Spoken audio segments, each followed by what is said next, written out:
The question of what happens after. Gita Then and Now, Chapter 8, Part 1. What is worth knowing at the final breath? Then, after everything he's heard, from surrender to action to the divine within, Arjuna now asks a question that many of us avoid. What is Brahman? What is the self? What happens when we die? He's no longer asking about war. He's asking about existence, about what lies beneath this whole play of life and death. And Krishna doesn't dismiss the question. He meets it head on. Because Chapter 8 is not just about dying. It's about what we hold as true while we live. Krishna says, whatever you remember at the time of death, that is where you go. In other words, death is not random. It reflects the deepest focus of your life. Your final thoughts aren't created at the end. They're shaped by how you've lived all along. Now, in modern life, we rarely talk about death, unless it touches us personally. We scroll, post, plan, hustle, and keep moving as if life will never stop, until one diagnosis, one loss, one near-death moment that pulls the curtain back. And suddenly, everything changes. You're not worried about emails or promotions. You're asking, what really matters? Where will I go when this ends? Did I live true to myself, or was I always running from something? These questions don't belong only in a hospital room. They belong here, now, because how we think of death shapes how we live. Then, Krishna explains that the wise live with one eye always on the eternal, not in fear, but in awareness. They act in the world, love, serve, build, but they remember, this is not the whole story. This body is not the end.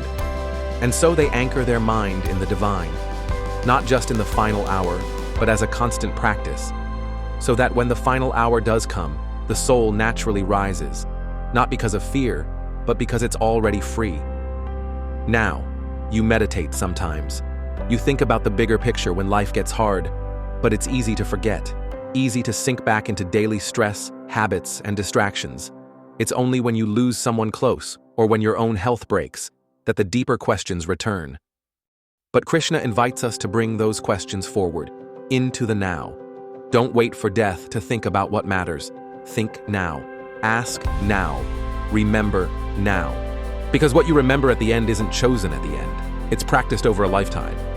Then, Krishna speaks of the soul that leaves the body with focused awareness, on the divine, on truth, on that which never dies. Such a soul is not lost in the cycle of birth and death. It transcends. But he also says, this focus is not built in one moment.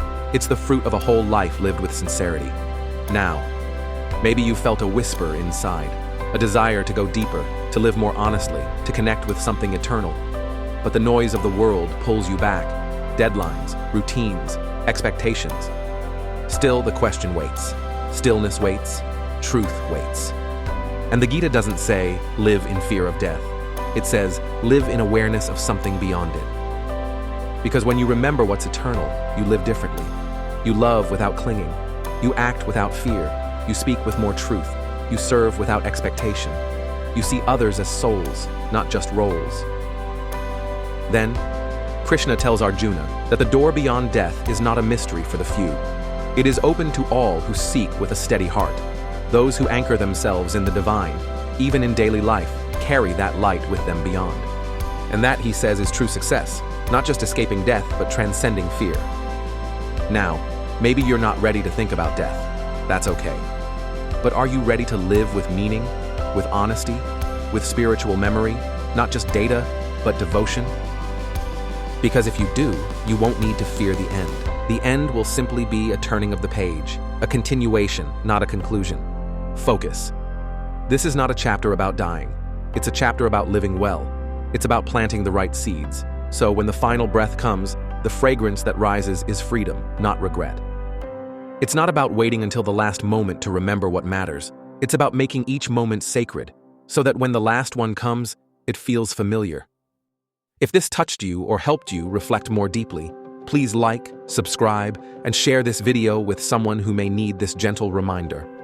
Let's awaken, not later, but now.